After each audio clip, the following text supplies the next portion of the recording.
trong đan thái việc bắt ảnh trăng ao tụm nên về châu thứ ấy pù hay trong mạch có mặt bắt từng ó sẽ tháp bát giác co sầm nòng trái xua năng về trầm trời hai nó trái xua thả trong đan thái việc bắt ảnh trăng ao tụm nên về châu thứ ấy trong trăng mạch có dương mình bạc cát bắt càng song bắt càng đàn cá đàn tất tử mạch có rich ca dương mạch có lục hôn sign mình hiền bật trái chui kịch mở trái chui kịch mở thảm mạch ban chỉ ọt hiền bạc cát bắt và dương mình chọn aoផលិតផលថៃនៅក្នុងទីផ្សារយើងទេបាត់ទាំងអស់អាកូនដល់ពេលយើងអត់បាត់ទាំងអស់អញ្ចឹងពួកគួយដើរធ្វើគេស៊ីពួកគួយពួកសមត្ថកិច្ចហ្នឹងធ្វើស៊ីសម្ដេចលោកហ៊ុនសែនបង្កើតឲ្យរាជការពុកអលួយធ្វើបាបប្រជាជនកូនឯងគិតមើលបើវាបាត់ព្រំដែនហើយយើងមិនប្រើតំណែងវាយើងបាត់ទាំងអស់ទៅគ្មានតំណែងចូលតាមនេះវាគ្មានតំណែងចូលតាមយន្តហោះអត់ឲ្យមានហ្មងហើយប្រកាសផ្ដាច់គឺគ្មានលក់ទេគ្មានលក់ទេចុះមកយើងមិនធ្វើឃើញទេឃើញកូនឯងឃើញចន្លោះបណ្ណាណីឃើញចន្លោះបណ្ណាណីណាហើយអ្នកដឹកនាំអ្នកមានហើយនឹងមេដឹកនាំមានគិតដូចកូនឯងណាគេចង់បានឡាមកោពុកមាត់គេចង់បានសាប៊ូគេចង់បានអីគេចង់ទៅពេទ្យគេទៅពេទ្យថៃគេទៅពេទ្យនេះពេទ្យនោះអ្នកមានគេធ្វើបានហើយយើងអ្នកក្រឯណាសម្ដេចហ៊ុនសែនចាប់ក្បាលមីក្រូហ្វូនឲ្យពួកមន្ត្រីពុកអលួយធ្វើយើងស៊ីតើជាកិត្តិយសសេចក្តីថ្លៃថ្នូររបស់ជាតិយើងឬទេសូម្បីតែកូនប្រុសលោកហ៊ុនសែនក៏ចម្លងសង្គ្រាមទីថៃមកដែរចុះមិនក៏មិនក្បត់ចោលសង្គ្រាមឈួតហ្នឹងទៅណាសូម្បីតែការរៀបវេទិកាមន្ត្រីរាជការក៏រៀបតាមថៃដែរសូម្បីតែពុំសម្រាប់ធ្វើ show នៅក្នុងកម្មវិធីទូរទស្សន៍ទាំងទូរទស្សន៍កូនហ៊ុនសែនទាំងទូរទស្សន៍អ្នកដទៃនៅកម្ពុជាក៏យក model តាមថៃដែរចុះមិនក៏យើងមិនកម្ចាត់អានឹងចោលមិនក៏យើងទៅធ្វើបាបគ្នាយើងហ្នឹងហើយជាចម្លើយណាស្ថាបត្យករសំណង់ណាអានឹងអញ្ចឹងចង់ឲ្យយល់អញ្ចឹងទេតាំងតែពីដើមរឿងគំនិតបេកាតំណែងថៃនេះខ្ញុំបាននិយាយច្រើនដងណាឲ្យចេះគិតហើយបើយើងគំនិតខ្លីដូចចៅមួយចម្រុងអញ្ចឹងមកប្រមាថជីវិតខ្ញុំណាហើយមុខបណ្ណាណីណាទោះបីខ្ញុំធ្វើអីមិនបានក៏ខ្ញុំថតទុកទាំង IP address ណាទោះបីនៅមកជាហៀងមេឃគេធ្វើអីមិនបានក៏ដោយខ្ញុំទុកផ្សាយថ្ងៃក្រោយថាមនុស្សក្មេងទេអត់ទាន់រៀនសូត្រចេះដឹងអីទៅបញ្ហាមកឡើងគឺប្រមាថគឺចង់ឲ្យគេស្លាប់ហើយចង់រស់នៅសុខតែម៉េចបើគម្រាមកំហែងជីវិតអ្នកដទៃនេះចៅមួយឈ្មោះចម្រុងនេះឃើញទេអញ្ចឹងណាហើយសង្គមយើងចង់ឲ្យសុខនឹងគ្នាយើងចង់រកសេចក្តីសុខនិងសេចក្តីចម្រើនយើងអត់ប្រមាថជីវិតមនុស្សទេយើងអត់ទេមិនមែនជារឿងកំប្លុកកំ pl ែងទេហ្នឹងហើយដែលជាការផ្សព្វផ្សាយរបស់ខ្ញុំនិយាយតែពីបញ្ហាតែខ្ញុំមិននិយាយពីរឿងចង់ឲ្យជីវិតមនុស្សខ្សែខ្សែទេណាគេគ្រាន់ណាអូខេណា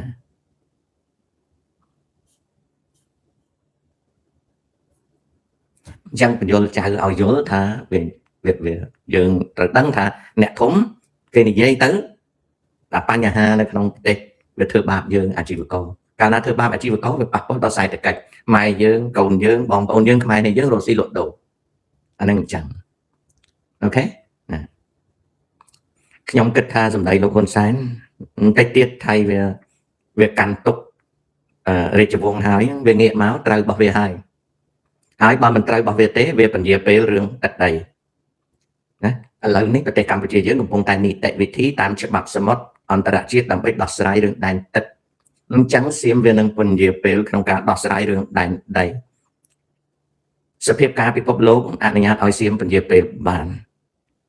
នៅពេលដែលលោកហ៊ុនសែនស៊ីត្រាវរឹតតែឲ្យឱកាសវាដើម្បីវារករឿង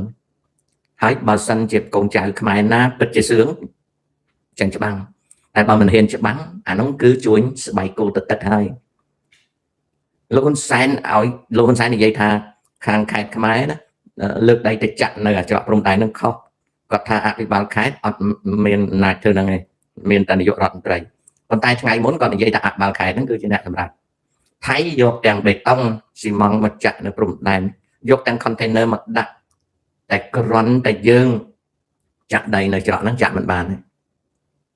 ណាយើងចាក់ដីនៅនឹងច្រកហ្នឹងចាក់មិនបានផងណាហើយ អ្នកនាំពាក្យនៃរដ្ឋាភិបាលនៅតែនិយាយថាលោកហ៊ុនសែនចង់ដោះស្រាយដោយសន្តិវិធីអញ្ចឹងសម្ដីដែលលោកហ៊ុនសែននិយាយធ្វើបាបតែខ្មែរទេណាធ្វើបាបតែខ្មែរទេអូខេណាលោកតាសង្គ្រាមអាចមានទី3ឬទេហើយយូរឬឆាប់អត់មានអ្នកណាដឹងទេកូនតែតាមសន្ទុះសកម្មភាពរបស់លោកហ៊ុនសែនប្រហែលជាអាចវាយគ្នាភាសាទៀតប្រហែលជាអាចវាយគ្នាភាសាទៀតឬមួយក៏លោកហ៊ុនសែនចង់ប្រើស្នៀតអីណាប្រហែលជាអាចវាយគ្នាភាសាទៀតមួយម៉ាត់មួយកដាក់គ្នាណាតែចម្រុងតាដឹងថាចិត្តចៅវាខុសខើអញ្ចឹងហើយមនុស្សចៅខុសខើអញ្ចឹងនៅក្នុងចិត្តដែលខុសខើនឹងចៅមិនបានសក់ទេអនាគតទៅចៅវេទនាចៅក្រចៅគេជិះជាន់ចៅនឹងដឹងថាសម្ដីអាក្រក់ហិង្សារបស់ចៅនឹងត្រឡប់មករកចៅគឺនៅក្នុងប្រទេសកម្ពុជាចៅនឹងត្រូវគេធ្វើទុកគេជន់ឈ្លីការចេះដឹងរបស់ចៅក៏អាប់អោនចៅអត់បានសក់ទេមនុស្សយើងដែលឈាមអណ្ដែតមករស់នៅក្នុងសង្គមមួយល្អមកពីមនុស្សហ្នឹងគេចូលចិត្តសេចក្តីសុខឲ្យអ្នកដទៃសូម្បីតាចិញ្ចឹមឆ្កែព្រលឹមឡើងត្រូវចំណាយពេលដើម្បីឲ្យឆ្កែបានសុខចៅឯងហាមាត់ឡើងឲ្យគេងាប់តើជាសម្ដីល្អសម្រាប់ជីវិតយើងនេះអានោះចាឯងគិតខ្លួនឯងតាមិនថាអីទេតាថតព្រឹបទុកភ្លាមណាម្សិលមិញមានអ្នកមកចង់បំផ្លាញ account តាថតព្រឹបតា report ទៅ Facebook ភ្លាមតារស់នៅក្នុងសង្គមមានច្បាប់តែប៉ុណ្ណឹងណាតាមិនទៅធ្វើបាបចៅឯងទេប៉ុន្តែផលនឹងចាញ់ឲ្យចៅឯងព្រោះចៅឯងគំនិតប្រមាថជីវិតមនុស្សចង់ឲ្យគេស្លាប់សូម្បីតែមនុស្សខ្ញុំតោះជាមួយក៏ខ្ញុំមិនឲ្យគេមានបញ្ហាដល់អាយុជីវិតលោកហ៊ុនសែនសូម្បីតែខ្ញុំរិះគន់គាត់ខ្ញុំចង់ឲ្យគាត់បានសុខកូនចៅគាត់សុខទាំងអស់ចៅឯងក៏ឲ្យបានសុខដែរប៉ុន្តែចៅឯងឈាមខ្មៅមកពីនេះគឺប្រមាថដល់ជីវិតអ្នកដទៃជានិច្ចមកពីអីមកពីចៅឯងនឹងវាបាបខ្លាំងអានឹងអញ្ចឹងណា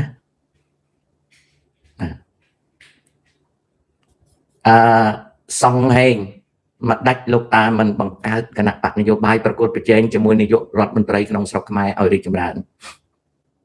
តើប្រទេសកម្ពុជាមានទីធ្លាសម្រាប់យើងធ្វើនយោបាយទេចម្លើយថាអត់ទេចៅអើយដូច្នេះហើយបើវាអត់មានទីធ្លានយោបាយទេតើយើងគួរចំណាយពេលទៅបង្កើតគណៈបកនយោបាយធ្វើស្អីយើងមានមធ្យោបាយដទៃដើម្បីដោះស្រាយបញ្ហាជាតិយើងបញ្ចេញយោបល់យើងបញ្យល់គ្នាយើងឲ្យយល់ពីបញ្ហាហើយយើងបង្ហាញដំណោះស្រាយគឺវាមានប្រយោជន៍ជាងតើទៅបង្កើតគណៈបកនយោបាយធ្វើស្អីបើគ្មានទីធ្លានយោបាយនោះវាអត់មានណាកូនងាកមក YouTube ម្ដងណាសូមជួយនិយាយពី Pyramid Scheme នៅកម្ពុជាបានទេ Pyramid Scheme នៅកម្ពុជាបញ្ហាតូចទេបញ្ហាដែលធំគឺបោកត្រង់តែម្ដងអង្គើឆោបោកត្រង់ឥឡូវនេះខែមេសាបានកន្លងផុតទៅរហូតដល់ចូលខែមិថុនាហើយការនិយាយថានឹងបដិញ្ញាបង្ក្រាបនៅ scammer នៅប្រទេសកម្ពុជាបារាជ័យទាំងស្រុងក្រោយមកសម្ដេចហ៊ុនសែនបានលើកទិសបង្ក្រាប scammer តទៅទៀតក្រោយពីដាក់ក្បាល microphone ចុះ scammer នៅពេញប្រទេសកម្ពុជាហើយលោកហ៊ុនសែនក៏ធ្វើអីមិនកើតដោយសារគ្មានសុខឆន្ទៈក៏ងាកមកវាយប្រហិតវាយសាច់បង្កកថៃវាយសាច់បង្កកថៃពកក្បាលខ្មែរឥឡូវនេះកំពុងលឹបលោរឿងហ្នឹងណាកំពុងលឹបលោរឿងហ្នឹងឃើញទេដូច្នេះ Pyramid Scheme នេះតូចទេនៅប្រទេសកម្ពុជាគឺបោកត្រង់រំលោភត្រង់ជិះជាន់ត្រង់តែម្ដងត្រឹមត្រូវឲ្យហោមហ៊ឿនណាទុកឲ្យខ្ញុំបាននិយាយគ្រាន់តែស្ដាប់កំសាន្តណាតែចង់ប្រាប់ចៅដែលមានអំពើហិង្សាហ្នឹងនឹងជាបាបរបស់ចៅអាហ្នឹងអញ្ចឹងណានៅ YouTube Electrical Engineer ដាក់ពាក្យ scholarship ទៅវៀតណាមជួយណែនាំដាក់ទៅឲ្យតែបានទៅបញ្ញាប់ទៅរៀនចៅសុំរបៀបរកការងារធ្វើដែលមានប្រាក់ខែមួយខែ$10,000បងហេងដើម្បីបាន$10,000ប្លន់លោកហ៊ុនសែនដាក់ពាក្យទៅកន្លែងការងារសួរថាអ្នកណា ជាក្រុមហ៊ុនខាងឆក់ប្លន់លោកហ៊ុនសែននឹងប្រាក់ខែថ្លៃតែចៅណាពីព្រោះចៅសូម្បីតែតានៅស្រុកអាមេរិកនេះតារកប្រាក់ខែនៅអត់បានទេស្របច្បាប់តែនៅប្រទេសកម្ពុជាមានក្រុមហ៊ុនគេជួលមនុស្សទៅប្លន់លោកហ៊ុនសែនអញ្ចឹងខ្លួនឯងទៅដាក់ពាក្យទៅក្រុមហ៊ុនហ្នឹងឈ្មោះតូបរិស័ទជាម្ចាស់ធំគឺក្មួយលោកហ៊ុនសែនគាត់បើកការរកស៊ីមួយដែលចៅឯងអាចទៅសុំការងារធ្វើមកការហ្នឹងទៅដល់ដាក់ពាក្យតួនាទីគេហៅថាចៅប្លន់លោកហ៊ុនសែនទៅចោះឈ្មោះទៅណាទៅចោះឈ្មោះទៅណាចាទៅចោះឈ្មោះទៅហើយបើសិនជាពិបាកផ្ញើទៅរូបថតឲ្យខ្ញុំក៏បានដែរខ្ញុំអាចបញ្ជូនទៅឲ្យហ៊ុនតូទទួលអូខេប្រាក់ខែ 12000 មួយខែ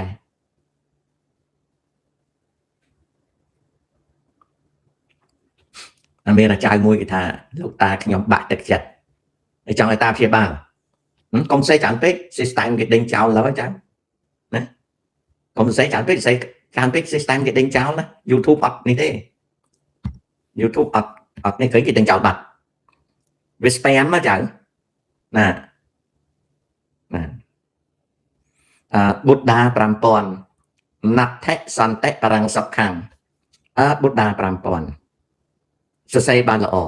កុំស៊ីបាយសាក់មើលណដ្ឋិសន្តិបរាំងសុខខាងអត់ស៊ីបាយហើយអត់ផឹកទឹកលោកមើលបើអត់ស៊ីបាយហើយអត់ផឹកទឹកណាហើយពិតជាសុខណាអាហ្នឹងខ្ញុំជិះយន្តហោះពីអាមេរិកទៅជឿភ្លាមកុំយកអាសម្ដីពងក្តរនឹងមកនិយាយព្រះសម្មាសម្ពុទ្ធព្រះអង្គបរិនិព្វានទៅជាង 2500 ឆ្នាំណាព្រះអង្គមិនអាចនឹងនាំមនុស្សឲ្យទៅរកសេចក្តីសុខអស់កាលជានិច្ចបានទេទើបព្រះអង្គក៏សគត់ទៅកុំយកសម្ដីអាចឆ្កែមកនិយាយស្អីណាសេចក្តីសុខមាននៅក្នុងចិត្តអីសេចក្តីសុខមាននៅក្នុងចិត្តផងនៅក្នុងសម្ភារៈផងសេចក្តីសុខមាននៅក្នុងជីវភាពផងកុំយកអាសម្ដីអាចឆ្កែមកនិយាយនៅស្រុកខ្មែរណាសាសនា7មករាគេនិយាយតែរឿងសម្ដីអាចឆ្កែហ្នឹងសប្តាហ៍ថ្ងៃកន្លែងវិបស្សនាអ្នកទៅចូលវិបស្សនាម្ដងសិតតែ 2000 នាក់ចាញ់មកវិញបើស្រីវិញលាបបបោមាត់ឲ្យក្រហមឆាញ់ថតដាក់ Facebook ពេលវិបស្សនាដើរអត់ពាក់ស្បែកជើងទេហើយពាក់សម្លៀកពាក់សតែដល់ពេលវិបស្សនាចប់ហើយចាញ់មកលាបបបោមាត់ឲ្យក្រហមឆាញ់នៅតែធ្វើគ្នានៅតែសុចតែទៅវិបស្សនាមានន័យថាម៉េចមានន័យថាវិបស្សនាគ្រាន់តែជាការលំហាត់ចិត្តម្ដងម្កាលទេអញ្ចឹងកុំយកអាសាសនា7មករាមកដោះស្រាយសពថ្ងៃវត្តអារាមយើងនោះពេញទឹកពេញដីអស់ហើយវាសិតតែអ្នកដែលមិនគោរពសិក្ខាវិន័យខ្ញុំក្មេងវត្តណាខ្ញុំអនុវត្តជំនឿពុទ្ធសាសនាតែ3ទេទី1ខ្ញុំភ្ញាក់ពីដេកមកខ្ញុំផ្សាយនៅចំណេះដឹងដែលជាមេត្តាហៅតែធ្វើទៀននៅពេលធ្វើទៀនហ្នឹងខ្ញុំត្រូវផឹកកាហ្វេខ្ញុំត្រូវអីខ្ញុំត្រូវលេបថ្នាំអីតើអត់មានទុនកាមេរ៉ាដែលខ្ញុំធ្វើការផ្សព្វផ្សាយតម្លៃថ្លៃ laptop ថ្លៃអ៊ីនធឺណិតក៏ថ្លៃអញ្ចឹងបើខ្ញុំអត់មានទុនទេខ្ញុំធ្វើទៀនអត់បានទេអញ្ចឹងទៀនត្រូវមានទុនបន្ទាប់មកទៀតខ្ញុំនិយាយស្ដីអីឲ្យមនុស្សល្អជាជាងឲ្យមនុស្សវិនាសខ្ញុំមិននិយាយឲ្យមនុស្សហិនហោចទេអាហ្នឹងអំពើល្អដែលខ្ញុំធ្វើហើយអំពើអាក្រក់ខ្ញុំកាត់បន្ថយតែប៉ុណ្្នឹងនឹងពុទ្ធសាសនាដែលខ្ញុំអាចធ្វើបានជាមនុស្សក្រៅពីហ្នឹងអត់មានមកដើរស្រែកប្រាប់គេអីណាសេចក្តីសុខគឺជាសេចក្តីចិត្តអីហើយអត់មានតែធ្វើធម្មចាអត់មាន3ប្រយោគអីហើយបើសឹកយកប្រពន្ធហើយអត់មានមកបដៅធរអីទៀតទេបដៅធរខ្មោចយកអីបួស10 20 ឆ្នាំសឹកទៅសុចបាត់ការប្រពន្ធបាត់មានន័យថាតណ្ហាយើងនឹងវាអត់មានកាត់បន្ថយបានទេអញ្ចឹងយើងរស់នៅដោយសុខសាន្តទៅបើមានកូនមានចៅចិញ្ចឹមកូនចិញ្ចឹមចៅទៅអាសាសនា7មករានេះវាអត់មានជួយអីទេវាកំពុងតែបំផ្លាញយើងគ្រប់គ្នាសួស្ដីលោកតាស្គាល់អធិរាជលីអូហោះសវណ្ណទេអត់ទេអូនអើយណាអត់ទេណាតើយើងមានឱកាសទៅធ្វើការនៅ USA ទេបើមិនមានអ្វីការមកធ្វើការនៅសហរដ្ឋអាមេរិកភាគច្រើនគេបោកពូតទេណាការងារមកធ្វើការនៅស្រុកអាមេរិកបើយើងចង់សាកល្បងការងារនៅស្រុកអាមេរិកណាចៅយើងត្រូវមាន Master's degree ហើយមុខជំនាញដែលយើងត្រូវមានគឺនៅក្នុងវិទ្យាសាស្ត្រ តែនៅក្នុងបច្ចុប្បន្ននេះសម័យលោកប្រធានាធិបតី Donald Trump គាត់បាត់ច្រើនណាស់ដូច្នេះហើយត្រៀមលក្ខណៈខំរៀនបើចង់មកនៅអាមេរិកបរិញ្ញាបត្រជាន់ខ្ពស់ឡើងលើហើយខាងវិទ្យាសាស្ត្របន្តមកទៀតត្រូវដឹងទោះបីខ្ញុំរិះគន់នយោបាយរាជការកម្ពុជាប្រទេសកម្ពុជាស្រួលរស់ជាងអាមេរិកឆ្ងាយណាស់បាយអំបិលដេកហួចត្រេះពងអត់បាច់មុជឥតក៏អត់លំបាកដែរស្រុកយើងរស់ស្រួលណាស់កូនឲ្យតែយើងខិតខំយើងគ្រប់គ្រាន់រស់ជីវិតនៅអាមេរិកពិបាកខ្លាំងណាស់មូលហេតុដែលតារស់នៅពីព្រោះតាទម្លាប់បានកុំចង់មករស់នៅអាមេរិកពិបាកណាស់អ្នកដែលគេអួតមកអាមេរិកបើកហាក់មកធ្វើកញ្ចក់ដៃអីមានលុយដាក់កប៉ាល់អីបន្តិចទៀតដេកឈឺហើយបន្តិចទៀតកូនក៏លូតកើតហឺតពីព្រោះអីបានតែពេលក្មេងទេតែធ្វើកញ្ចក់ឯណា20ឆ្នាំឈឺលាក់ខ្លួនឈឺតែប្រហែលហ្នឹងវែងអាហ្នឹងជាសព្វនិមិត្តនៃជីវិតទេកុំជឿនៅស្រុកខ្មែរយើងសុខសាន្តខ្ញុំរិះគន់បងប្រុសខ្ញុំហ៊ុនសែនតែខ្ញុំនៅនិយាយថាស្រុកខ្មែរល្អឲ្យតែយើងខំណាអញ្ចឹងបើចង់មកនៅក្រៅ Masters